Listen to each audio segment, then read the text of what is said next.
Hello friends, welcome to icon जी के अड्डा एंड दिस इज पी के शर्मा। दोस्तों, हम आज बात करने वाले हैं यूपी उत्तर प्रदेश पुलिस भर्ती परीक्षा जो 2018 में हुई थी, उसके प्रथम पाली के पेपर के बारे में। क्योंकि प्रथम पाली का जो पेपर हुआ था उसके जीके के जो क्वेश्चन थे, उन सारे जीके क्वेश्चन को आज हम देखेंगे और उनकी व्याख्या भी देखेंगे। तो दोस्तों, जो लोग चैनल पे नए आए हुए हैं चैनल को सब्सक्राइब कर लेंगे। और दोस्तों, उत्तर प्रदेश का जो अभी ये 24 में पेपर हुआ था जो आपका कैंसिल हो गया था, उसके भी सॉल्व हमारे वीडियोज पे पड़े हुए हैं। वो पार्ट 1 और पार्ट 2 पार्ट 3 ये तीनों में हैं। तो दोस्तों, जितने भी आपके सेट हुए थे 17 और 18 फरवरी को, 17 और 18 फरवरी के जितने भी पेपर हुए थे, सबके जीके के क्वेश्चन यहाँ पे आपको मिल जाएंगे। आप वहाँ पर जा कर के देख लीजिए और क्वेश्चन का पैटर्न क्या आया हुआ था, किस टॉपिक से क्वेश्चन आए थे, ये सारे आपको पता चल जाएंगे। तो दोस्तों, जो लोग चैनल पे नए आए हुए हैं चैनल को सब्सक्राइब कर लें ताकि उन्हें समय से वीडियोज मिलता रहे। आते हैं दोस्तों हम अपने पहले क्वेश्चन पे। हमारा पहला क्वेश्चन है, मुगल सम्राट जहांगीर ने में शालीमार बाग का निर्माण किया। यानी कि ये पूछ रहा क्वेश्चन कि जहांगीर ने शालीमार बाग का निर्माण कहाँ पे किया था, तो वो कश्मीर में किया था। शालीमार बाग का निर्माण जो है वो कश्मीर में किया था और जहांगीर ने किया था। दोस्तों, इसके क्वेश्चन से ही एक फैक्ट यहाँ से आपको पता चलता है और इसको याद रखिएगा कि कश्मीर के शालीमार बाग का निर्माण किसने करवाया था, तो जहांगीर ने करवाया था। इसकी व्याख्या देख लेते हैं दोस्तों। मुगल सम्राट जहांगीर ने कश्मीर के श्रीनगर में, और ये श्रीनगर में है, कश्मीर का जो जम्मू कश्मीर में है श्रीनगर में, शालीमार बाग का निर्माण अपनी पत्नी मेहरून निसा नूर जहां के लिए किया था।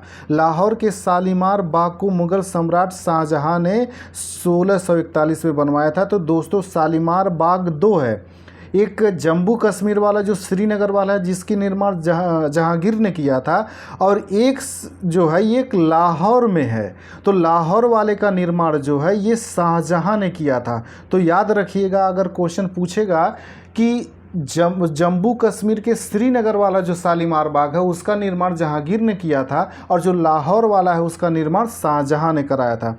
दोस्तों, मेरा वीडियोज बाकी लोगों की अपेक्षा थोड़ा सा 5-7 मिनट ज़्यादा हो जाएगा, क्योंकि मैं पूरी व्याख्या समझा देता हूँ। क्योंकि व्याख्या से हो सकता है यहीं से आपका क्वेश्चन बन जाए, इसलिए आपके एक क्वेश्चन से कई क्वेश्चन तैयार होते हैं, तो इससे घबराइएगा मत।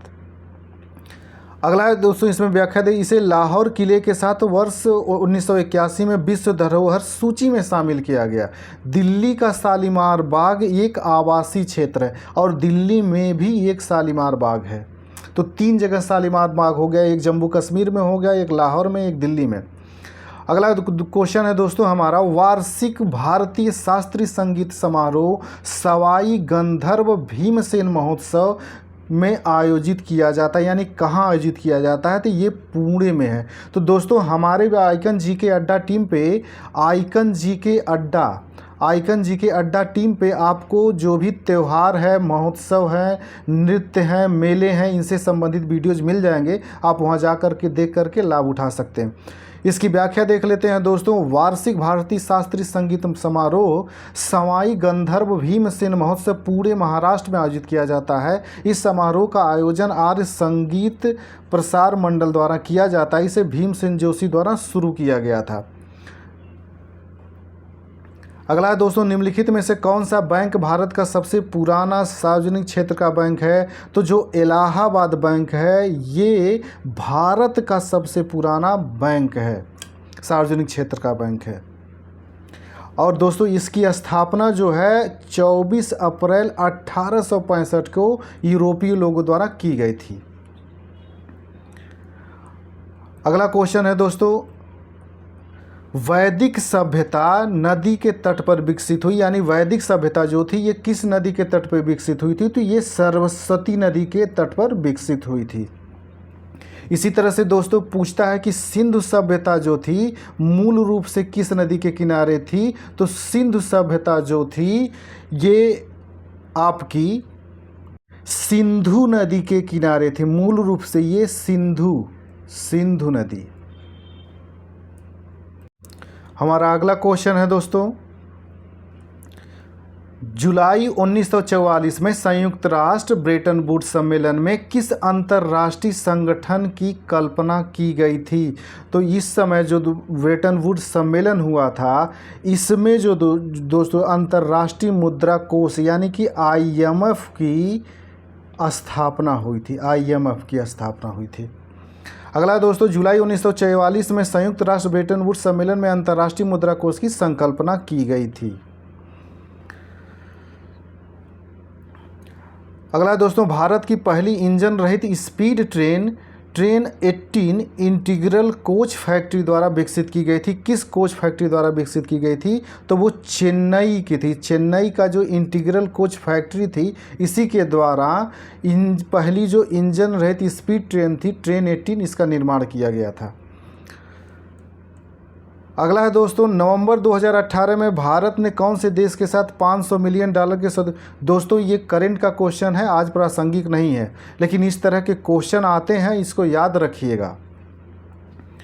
अगला दोस्तों, सरदार वल्लभ भाई पटेल राष्ट्रीय पुलिस अकादमी SVPNPA के पास स्थित है। तो ये जो है आपका हैदराबाद में है। सरदार वल्लभ भाई पटेल राष्ट्रीय पुलिस अकादमी जो है ये हैदराबाद में है। अगला है दोस्तों, नवंबर 2018 में किस भारतीय राज्य की विधानसभा भंग कर दी गई? तो दोस्तों उस समय जम्मू कश्मीर की भंग की गई थी, लेकिन ये करंट का क्वेश्चन है। तो दोस्तों करंट के क्वेश्चन आए कैसे थे ये याद रखिएगा कि ये क्वेश्चन किस तरह के बनाते हैं। तो कहीं की विधानसभा भंग कर दी जाती है, इस तरह के क्वेश्चन अगर न्यूज में है तो ये इंपॉर्टेंट है आपके लिए। अगला दोस्तों, महाधमनी के शीर्ष पर शुरू होती, तो महाधमनी जो होती है बायां निलय के शीर्ष पर शुरू होती है। अगला दोस्तों, गैल्वेनाइजेशन का मतलब इस्पात को की पतली परत के साथ आवरण करना है। तो जो गैल्वेनाइजेशन होता है दोस्तों, इस्पात को जस्ते की पतली परत के साथ आवरण करना होता है। लोहा जो होता है, इसके लोहे के ऊपर जो है जस्ते की पतली परत लगाई जाती है, इसी को गैल्वेनाइजेशन कहा जाता है। अगला है दोस्तों हमारा C16 एक अणु है जिसमें के रूप में व्यवस्थित 60 कार्बन परमाणु होते हैं। ये 12 पंचभुज और 20 षष्ठभुज होते हैं दोस्तों। 12 पंचभुज होते हैं और 20 जो होते हैं 20 षष्ठभुज होते हैं। अगला दोस्तों, सर्वोत्तम गुणवत्ता वाला कोयला जिसमें 80% से 95% कार्बन होता है वह है एंथ्रासाइट कोयला होता है, उसे एंथ्रासाइट कोयला कहा जाता है। दोस्तों ये कोयले की व्याख्या देख लीजिए। एंथ्रासाइट सर्वोत्तम गुणवत्ता वाला कोयला है जिसमें 80% से 95% कोयला होता है। पीट कोयले में लगभग 25 से 30% कार्बन होता है। तो पीट कोयला जो होता है दोस्तों सबसे निम्न स्तर का कोयला होता है। याद रखिए, ये भी पूछा गया है कि सबसे निम्न स्तर का कोयला होता है तो वो पीट स्तर का होता है। फिर उसके बाद लिग्नाइट होता है जिसमें 50 से 60% कार्बन होता है, और बिटुमिनस होता है वो 65 से 85% तक कार्बन होता है। तो जो इसमें लिग्नाइट जो होता है दोस्तों, लिग्नाइट और ये बिटुमिनस और पीट कोयला और एंथ्रासाइट, याद रखिएगा कि कोयले के ये 4 मुख्य प्रकार होते हैं। और लिग्नाइट कोयला जो होता है, इस लिग्नाइट कोयले को ही भूरा कोयला कहा जाता है, भूरा कोयला।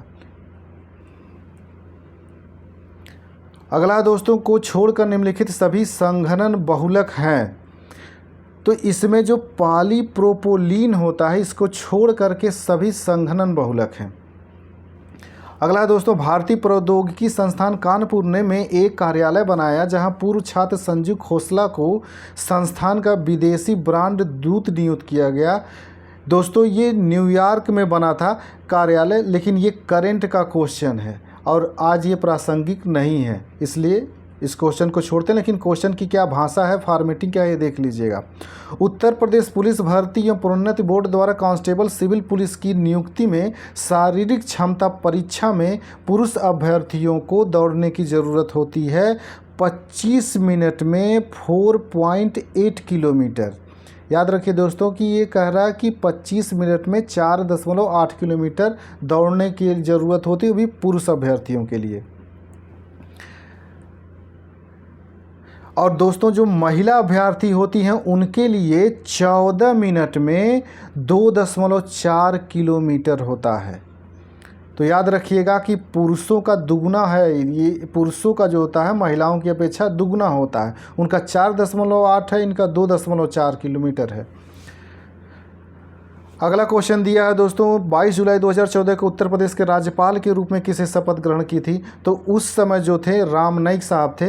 लेकिन याद रखिएगा कि उत्तर प्रदेश के जो राज्यपाल कौन है, मुख्यमंत्री कौन है, यहाँ पे राज्य विधानसभा अध्यक्ष कौन है, राज्य विधानसभा उपाध्यक्ष कौन है, राज्य विधान परिषद का कौन अध्यक्ष है, सभापति है, कौन उपसभापति है, ये याद रखिएगा दोस्तों। ये क्वेश्चन देख करके ही लगता है कैसे क्वेश्चन बनाएंगे ये। अगला है दोस्तों, उत्तर प्रदेश के किस जिलों को पीतल नगरी के नाम से जाना जाता है? तो दोस्तों मुरादाबाद को पीतल नगरी के नाम से जाना जाता है।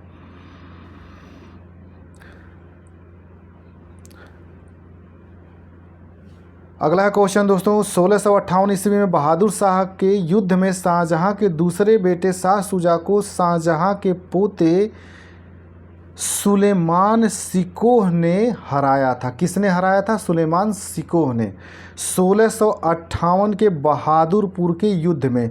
जो 1658 में बहादुरपुर का युद्ध हुआ था, जिसे उत्तराधिकार युद्ध कहा जाता है, तो शाहजहां के दूसरे बेटे शाह शुजा को शाहजहां का पोता जो था सुलेमान शिकोह ने हराया था। अगला क्वेश्चन है दोस्तों हमारा इसमें, फिरोजाबाद में 200 वर्षों से भी अधिक समय से का उत्पादन किया जा रहा है। तो फिरोजाबाद में कांच की चूड़ियों का उत्पादन किया जा रहा है। और एक फैक्ट और याद रखिएगा दोस्तों, फिरोजाबाद को सुहाग नगर के नाम से भी जाना जाता है। सुहाग नगर, सुहाग नगर, सुहाग नगर के रूप में भी इसे जाना जाता है। और यहाँ पे जितना होता है फिरोजाबाद में कांच का काम होता है, इसलिए चूड़ियाँ बनाई जाती हैं यहाँ पे। कौन सा कथक घराना उस नृत्य शैली के आध्यात्मिक पहलुओं पर अधिक ध्यान देता है? तो जो बनारस घराना है दोस्तों, ये आध्यात्मिक शैलियों पे ज़्यादा ध्यान देता है। अगला दोस्तों, हिंदू पौराणिक कथाओं के अनुसार महाकाव्य रामायण में भगवान श्री राम अयोध्या के शासक थे, जो कि राजधानी थी। तो ये कोसल राज्य जो थी उस समय, कोसल महाजनपद जो थी, उसकी जो थी ये राजधानी थी अयोध्या। अगला दोस्तों, किस भारतीय ने अर्थशास्त्र में नोबेल मेमोरियल पुरस्कार जीता है? तो दोस्तों उस समय अमर्त्य सेन ने जीता हुआ था। अर्थशास्त्र में नोबेल पुरस्कार मिला हुआ था। अर्थशास्त्र में एक ही यही भारतीय हैं जिनको नोबेल पुरस्कार मिला है। अगला क्वेश्चन है दोस्तों, भारतीय मुक्केबाज एमसी मैरी कॉम द्वारा लिखित आत्मकथा का शीर्षक क्या है? तो उनके द्वारा जो लिखा गया था अनब्रेकेबल था। और दोस्तों ये करंट का क्वेश्चन था उस समय। तो याद रखिएगा कि अगर कोई खिलाड़ी जो है अगर अपनी आत्मकथा लिखता है तो उसकी जो पुस्तक है वो इम्पॉर्टेंट है आपके लिए। अगला दोस्तों, 65वीं राष्ट्रीय फिल्म पुरस्कारों में किस फिल्म ने सर्वश्रेष्ठ लोकप्रिय फिल्म पुरस्कार जीता? तो दोस्तों राष्ट्रीय फिल्म पुरस्कार से भी क्वेश्चन आपके बनते हैं। ये सब जितने भी पुरस्कार हैं, चाहे फिल्मों से संबंधित हों चाहे साहित्य से संबंधित हो, सब रट्टा मार जाइएगा। अगला दोस्तों, अर्थशास्त्र विज्ञान के लिए वर्ष 2018 में नोबेल पुरस्कार, दोस्तों ये भी है। तो टोटल नोबेल पुरस्कार जो है, जो जितने भी हैं दोस्तों, उसको भी रट्टा मार जाइएगा, वहाँ से क्वेश्चन आते हैं आपके। अगला दोस्तों, निजी और संवेदनशील जानकारी जैसे कि क्रेडिट कार्ड नंबर, व्यक्तिगत पहचान और खाता उपयोगकर्ता नाम और पासवर्ड प्राप्त करने का धोखाधड़ी वाला कार्य है। तो ये धोखाधड़ी वाला जो कार्य होता है दोस्तों, इसको फिशिंग कहते हैं। फिशिंग, ये कंप्यूटर का क्वेश्चन है दोस्तों, उसको फिशिंग कहते हैं। अगला दोस्तों, चित्रकूट जलप्रपात भारत के किस राज्य में स्थित है? तो चित्रकूट या चित्रकूट दोनों नाम से आता है, ये छत्तीसगढ़ राज्य में है दोस्तों। और इसमें ये क्वेश्चन इंपॉर्टेंट है दोस्तों, ये जो कह रहा कि नोहकली काई जो है, नोहकली काई मेघालय में स्थित जलप्रपात है। तो याद रखिएगा ये नोहकली काई जो है ये मेघालय का जलप्रपात है। अगला दोस्तों, वेनेजुएला की राजधानी है। तो दोनों वेनेजुएला की राजधानी कराकस है होता है। और यहाँ पे साइप्रस जो देश है दोस्तों, साइप्रस देश की राजधानी जो होता है निकोसिया होता है। और सल्वाडोर की जो राजधानी होती है वो सल्वाडोर की राजधानी वो सान सल्वाडोर होती है। क्विटो जो है तो दोस्तों ये इक्वेडोर की राजधानी होती है। तो दोस्तों ये चारों फैक्ट याद रखिएगा। और राजधानी और मुद्रा से संबंधित दोस्तों आइकन जी के अड्डा पर आपको वीडियोज मिल जाएगा, आप उसे देख करके इसका लाभ उठा सकते हैं। ये दोस्तों ये सारे जितने भी क्वेश्चन हैं आइकन जी के अड्डा की जो वीडियोज है उसमें मिल जाएंगे। अगला दोस्तों, भारत में निम्नलिखित में से किस रेडियो धातु का विश्व का सबसे बड़ा भंडार मौजूद है? तो दोस्तों ये थोरियम का है। और दोस्तों ये क्वेश्चन ये भी पूछता है कि ये थोरियम जो पाया जाता है किस राज्य में पाया जाता है? तो ये केरल में पाया जाता है। और केरल के जो मोनाजाइट रेत है दोस्तों, मोनाजाइट रेत इसमें पाया जाता है। तो याद रखिएगा कि थोरियम सबसे ज़्यादा केरल राज्य में पाया जाता है और ये रेडियोधर्मी धातु है। अगला दोस्तों, ऑस्ट्रेलिया के एकमात्र द्वीपीय राज्य का नाम बताइए। तो ऑस्ट्रेलिया का एकमात्र द्वीपीय राज्य जो है टैज़मेनिया होता है, टैज़मेनिया। अगला क्वेश्चन है दोस्तों, निम्नलिखित में से कौन सा शहर गोदावरी नदी के किनारे स्थित नहीं है? तो गोदावरी नदी के किनारे जो है दोस्तों ये नवसारी नहीं है। और दोस्तों ये काफ़ी इंपॉर्टेंट क्वेश्चन है, इसकी व्याख्या भी देख लेते हैं। नवसारी गोदावरी नदी के किनारे नहीं है। बाकी इसकी व्याख्या देखते हैं। नासिक, नांदेड़, निजामाबाद तीनों शहर गोदावरी नदी के तट पर स्थित है, जबकि नवसारी गुजरात पूर्णा नदी के तट पर स्थित है। तो दोस्तों याद रखिएगा, नासिक, नांदेड़ और निजामाबाद ये तीनों गोदावरी नदी के किनारे स्थित हैं। अगला है, नीलम संजीव रेड्डी के कार्यकाल के बाद भारत के राष्ट्रपति कौन बने थे? तो नीलम संजीव रेड्डी के कार्यकाल के बाद जो बने थे ज्ञानी जैल सिंह बने थे राष्ट्रपति। और एक फैक्ट याद रखिएगा दोस्तों, जो पूछा गया है कि भारत के पहले सिख जो राष्ट्रपति थे, सिख राष्ट्रपति जो थे वो पहले ज्ञानी जैल सिंह ही थे।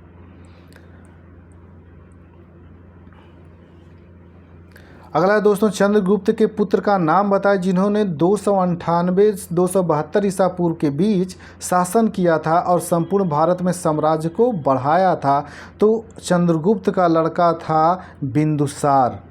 याद रखिएगा दोस्तों, चंद्रगुप्त का लड़का था बिंदुसार और बिंदुसार का लड़का था अशोक। बिंदुसार का लड़का था अशोक।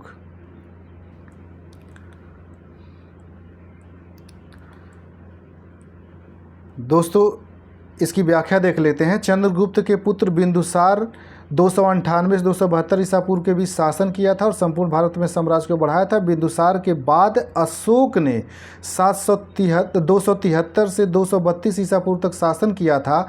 हर्षवर्धन या हर्ष जो है 606 से 647 ईस्वी थानेश्वर का शासक था। प्रसिद्ध चीनी यात्री ह्वेनसांग इसके दरबार में आया था। दोस्तों याद रखिएगा ये क्वेश्चन कि हर्षवर्धन के दरबार में ह्वेनसांग आया था।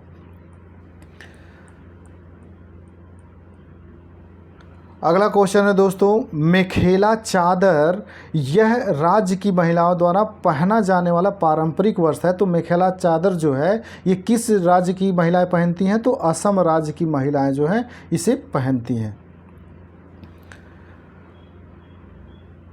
दोस्तों इसमें जो एक फैक्ट दिया गया है उसको भी याद रखिए कि तमिलनाडु की जो महिलाओं का पारंपरिक वस्त्र है वो साड़ी है। दोस्तों याद रखिएगा, साड़ी जो पारंपरिक वस्त्र है वो ये तमिलनाडु की महिलाओं का है। और गोवा की महिलाओं का पारंपरिक वस्त्र गाउन होता है। गाउन गोवा की महिलाएं पहनती हैं और तमिलनाडु की महिलाएं साड़ी पहनती हैं। रविन्द्रनाथ टैगोर ने निम्नलिखित में से किस देश का राष्ट्रगान लिखा था? तो बांग्लादेश का राष्ट्रगान उन्होंने लिखा था। और दोस्तों इसकी व्याख्या भी देख लीजिए। रविन्द्रनाथ टैगोर ने भारत के राष्ट्रगान जनगण मन के साथ साथ बांग्लादेश का राष्ट्रगान आमार सोनार बंगला भी लिखा था। तो भारत का राष्ट्रीय गान और बांग्लादेश का राष्ट्रीय गान दोनों रविन्द्रनाथ टैगोर जी ने लिखा था। अगला दोस्तों, वर्गीज कुरियन को द्वारा राष्ट्रीय डेयरी विकास बोर्ड के अध्यक्ष के रूप में नियुक्त किया गया था। तो इन्होंने उस समय लाल बहादुर शास्त्री जी थे। और वर्गीज कुरियन जो थे, इन्हीं वर्गीज कुरियन को ही श्वेत क्रांति का जनक माना जाता है, जो दूध के उत्पादन से संबंधित है। श्वेत क्रांति से जुड़े हुए हैं वर्गीज कुरियन। अगला दोस्तों, वर्तमान में भारतीय संविधान के कितने भाग हैं? तो दोस्तों ये जो क्वेश्चन दिया गया है भाग, ये 25 भाग नहीं है। एक चीज़ याद रख लीजिएगा कि संविधान में इसकी व्याख्या भी आप देखेंगे तो भारतीय संविधान के प्रारंभ में 22 भाग 95 अनुच्छेद और 8 अनुसूचियां थीं, परंतु वर्तमान में भारत के संविधान में गणना की दृष्टि से 25 भाग, ये शब्द जो दिया गया है दोस्तों, गणना की दृष्टि से 25 भाग और 12 अनुसूचियां हैं। तो दोस्तों ये गणना की दृष्टि से, अगर गणना की दृष्टि से पूछेगा तब तो ठीक है 25, क्योंकि यहाँ पे 22 ऑप्शन दिया ही नहीं है, तो ये 25 तो सही हो जाएगा। लेकिन अगर सीधे पूछ लेता और यहाँ पे ऑप्शन 22 भी रहता तो 22 सही होता। इस बात को ध्यान रखिएगा, क्योंकि 3 जो हैं इसमें वो उपभाग हैं, इसके मुख्य भाग नहीं हैं।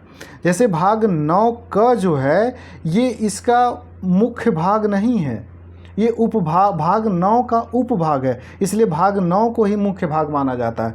तो गणना की दृष्टि से तो 25 हो जाएंगी, लेकिन मूल रूप से अभी 22 भाग ही हैं संविधान में, इसीलिए अगर 22 कहीं आंसर दिया रहेगा ऑप्शन में तो 22 ऑप्शन लगाइएगा। अगर गणना के साथ पूछेगा कि वर्तमान में भारत में संविधान में गणना की दृष्टि से कितने भाग हैं, तब तो 25 सही हो जाएगा।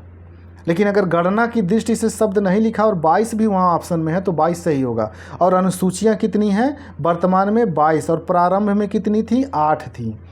और कुल अनुच्छेद कितने हैं? 395 अनुच्छेद थे, और आज भी मूल रूप से 395 ही अनुच्छेद हैं, सब उनके उपभाग हैं। दोस्तों ये जो क्वेश्चन हमारा था 38 क्वेश्चन था। तो दोस्तों जो लोग चैनल पे नए आए हुए हैं चैनल को सब्सक्राइब कर लें, और दोस्तों जो भी यूपी कांस्टेबल की तैयारी कर रहे हैं उनसे संबंधित बहुत सारे वीडियोज़ हमारे आइकन जी के अड्डा पे पड़ा हुआ है, आप वहां जा करके वीडियोज़ देख करके इसका लाभ उठा सकते हैं। दोस्तों मिलते हैं हम अगले वीडियोज़ में अगले प्रीवियस ईयर पेपर के साथ। तब तक के लिए नमस्कार, जय हिंद।